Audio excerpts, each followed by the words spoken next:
RLP के कार्यकर्ता है उनके द्वारा प्रताड़ित भी हो सकता हूं, वो धक्के भी मार सकते हैं। तो सबसे पहला कारण है जो जुड़ने का इनका, उसके पीछे सबसे पहले तो वहाँ के जनप्रतिनिधियों का जो सोच है वो नकारात्मक रवैया ही रहा है। इस बात के लिए मुख्यमंत्री जी को बहुत बहुत धन्यवाद देना चाहूँगा। उन्होंने इस घटना की गंभीरता को समझते हुए पुनर्वास का उन्होंने जो कल आदेश दिया वो बहुत सराहनीय है। नमस्कार, मैं प्रदीप शेखावत और आज हमारे साथ मौजूद है राष्ट्रीय लोकदल के प्रदेश प्रवक्ता रामनारायण चौधरी।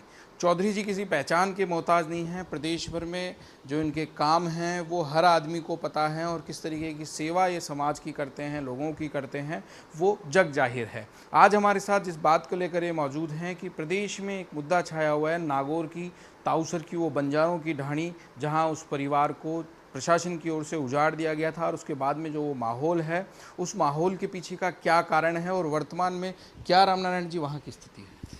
प्रदीप जी नमस्कार।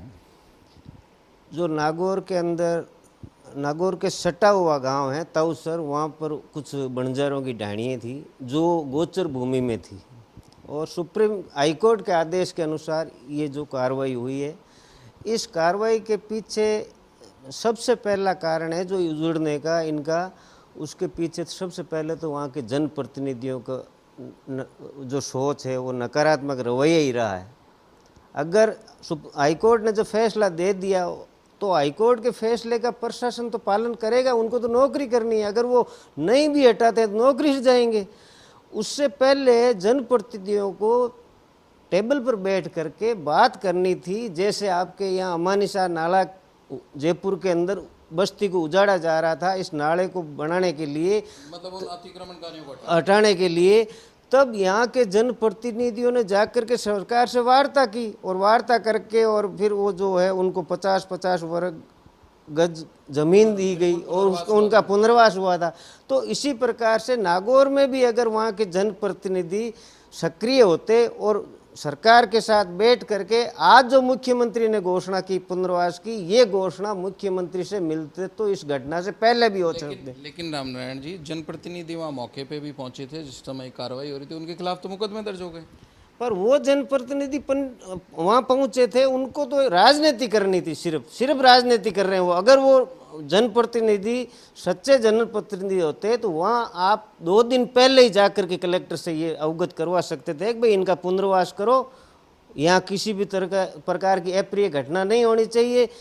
ये जमीन चारागाह भूमि है, गोचर भूमि है, तो इसकी जगह पड़त भूमि में इनको पुनर्वास के लिए जगह आवंटित करो। ये घटना होती ही नहीं। दूसरा फिर प्रशासन का फेलियर भी था। प्रशासन जब वहाँ गया, वहाँ तोड़ने के लिए मकान, तो जाब्ता कम क्यों लेके गया?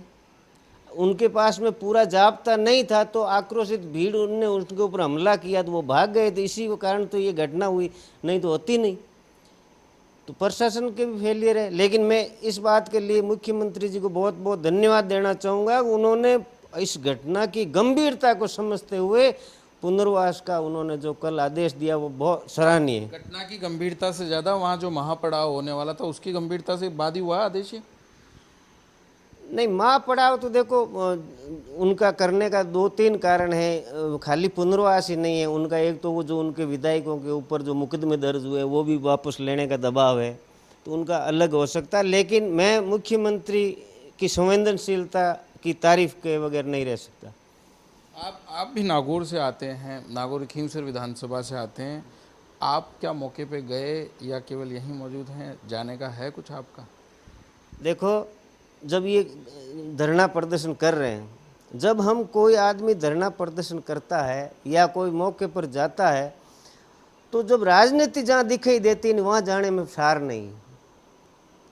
मैं राष्ट्रीय लोकदल का प्रदेश प्रवक्ता हूँ। मैं ऐसी स्थिति में वहाँ घटना पर जाता हूँ तो जो आरएलपी के कार्यकर्ता है उनके द्वारा प्रताड़ित भी हो सकता हूँ, वो धक्के भी मार सकते हैं। तो ऐसी स्थिति में मुझे वहाँ पर जाना ठीक नहीं है।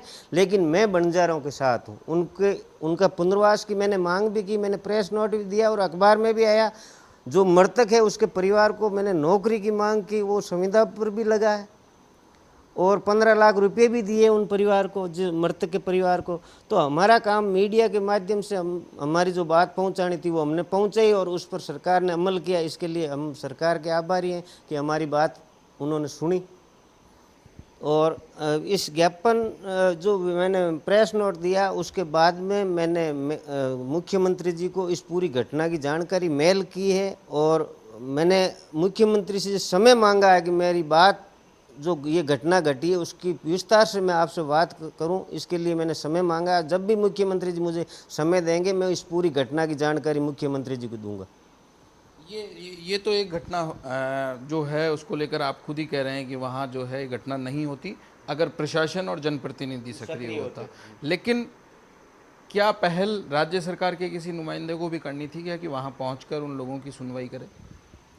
राज्य सरकार का वैसे तो वहाँ का जो विधायक है वो तो बीजेपी का है और जो सांसद हैं वो रालोपा के हैं। लेकिन अगर दूसरे प्रभारी मंत्री के तौर पे बात हाँ, प्रभारी मंत्री है, दूसरे भी एमएलए हैं कांग्रेस के, उनका भी दायित्व बनता था। जब इतना गंभीर मुद्दा है तो उनको भी जाना चाहिए था और समझाइश करनी चाहिए थी। लेकिन ऐसा हुआ नहीं और ये सारी इतनी बड़ी घटना हो गई। ये बहुत दुखद घटना है। देखो, गरीबों के जो घर है उजड़े। अब घर, आदमी एक सपना होता है घर बनाने का, वो पूरी ज़िंदगी में एक घर बना पाता है और उसी को कोई तोड़ दे तो इससे गंभीर कोई मुद्दा नहीं हो सकता। ये बहुत दुखद घटना है। ये थे रामनारायण चौधरी, जिनका कहना है कि शायद जनप्रतिनिधि समय रहते चेत जाते तो घटना जो है इतना विकराल रूप नहीं लेती और लोगों को इस तरीके की भय के माहौल में जीना नहीं पड़ता। हालांकि मुख्यमंत्री की ओर से जो पहल की गई उसके लिए धन्यवाद दे रहे हैं और मुख्यमंत्री से उन्होंने समय भी मांगा है कि इस पूरी घटना की वो विवरण जो है विस्तृत रूप से मुख्यमंत्री को देंगे। नमस्कार।